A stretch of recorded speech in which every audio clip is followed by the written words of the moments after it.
எல்லாருக்கும் வணக்கங்க. Cook to easy சேனலுக்கு உங்களை அன்புடன் வரவேற்கிறேன்.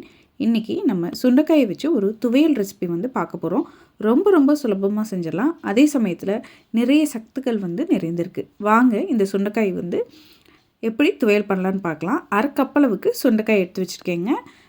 அதை நல்லா கழுவி வச்சுக்கோங்க. ஒரு கடாய் அடுப்பில் வச்சு 1 டீஸ்பூன் அளவுக்கு எண்ணெய் ஊற்றிக்கிங்க. எண்ணெய் நல்லா சூடானதுக்கப்புறமா 1 டேபிள் ஸ்பூன் அளவுக்கு உளுந்தம்பருப்பு, அதே மாதிரி 1 டீஸ்பூன் அளவுக்கு மல்லி விதைகள் சேர்த்துக்குங்க. நல்ல வாசனையாக இருக்கும் நம்மளுடைய துவையல். நம்ம காரத்துக்கு தகுந்த மாதிரி 7லேருந்து 9 காஞ்ச மிளகாய் சேர்த்துக்கலாங்க. 1 டீஸ்பூன் அளவுக்கு ஜீரகம் சேர்த்துக்குங்க. சேர்த்துட்டு இது எல்லாத்தையும் நல்லா ஒரு முறை வறுத்துக்குங்க.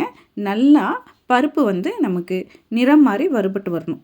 இது மாதிரி வறுபட்டு வந்ததுக்கப்புறமா நம்ம இதில் வெங்காயம், பூண்டு, கருவேப்பிலை சேர்த்து வதக்கிக்க போகிறோம். அதுக்காக 15 சின்ன வெங்காயம் உரித்து வச்சுருக்கீங்க. இது கூடவே 10லேருந்து 15 பல்லளவுக்கு பூண்டு, அது கூடவே நல்ல பச்சை கருவேப்பிலை ஒரு கொத்து சேர்த்துருக்கேன். இது எல்லாத்தையும் சேர்த்து நல்லா ஃப்ரை பண்ணிக்கிங்க. இங்கே வெங்காயம் சின்ன வெங்காயம் யூஸ் பண்ணிங்கன்னா டேஸ்ட் அட்டகாசமாக இருக்குங்க. முடிஞ்ச அளவுக்கு சின்ன வெங்காயத்தை வச்சு நீங்கள் இந்த துவையல் செய்கிறதுக்கு பாருங்கள். இது மாதிரி நல்லா வறுத்ததுக்கப்புறமாங்க இது கூடவே சின்ன துண்டு புளியையும் சேர்த்து நல்லா வறுத்துட்டு இதை தனியாக எடுத்து வச்சுக்கணும். அதுக்கப்புறமா நம்ம இதில் தேங்காயை போட்டு நம்ம வறுக்க போகிறோங்க.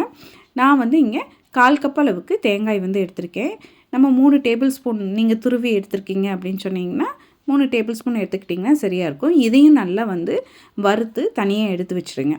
இப்போ நமக்கு வெங்காயம் அதோடு சேர்த்து மசாலாலாம் வறுபட்டுருச்சு, தேங்காயும் வறுபட்டுருச்சு. இப்போ அதே கடாயில் 1 டேபிள் ஸ்பூன் அளவுக்கு நல்லெண்ணெய் விட்டுக்குங்க. எண்ணெய் சூடானதுக்கப்புறமா நம்ம கழுவி தட்டி வச்சுருக்கக்கூடிய இந்த சுண்டைக்காயை எண்ணெயில் போட்டு நல்லா ஃப்ரை பண்ணிக்கணுங்க.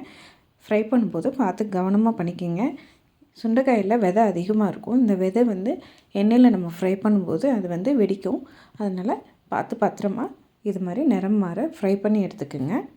இது மாதிரி நல்லா நிறம் மாற நம்ம ஃப்ரை பண்ணி எடுத்துட்டோம் அப்படின்னு சொன்னோம்னா நமக்கு துவையலுக்கு தேவையான எல்லா பொருட்களையுமே நம்ம நல்லா வதக்கி எடுத்தாச்சுங்க. இப்போ இந்த சுண்டைக்காயும் நல்லா ஆறுனதுக்கப்புறமா நம்ம இதை மிக்ஸி ஜாரில் போட்டு துவையலை அரைச்சி எடுத்துக்க போகிறோம். நம்ம முன்னாடியே ஃப்ரை பண்ணி வச்சுருந்த பருப்பு, வெங்காயம், பூண்டு, அது கூட நம்ம ஃப்ரை பண்ணி வச்சுருக்க சுண்டைக்காய், தேவையான அளவு உப்பு, இது எல்லாத்தையும் சேர்த்துங்க. கொஞ்சம் கொஞ்சமாக தண்ணி ஊற்றி நல்லா கொரப்பாக துவையல் அரைச்சி எடுத்துக்கணும். பாருங்கள், இது மாதிரி அரைச்சி எடுத்துக்கணும்.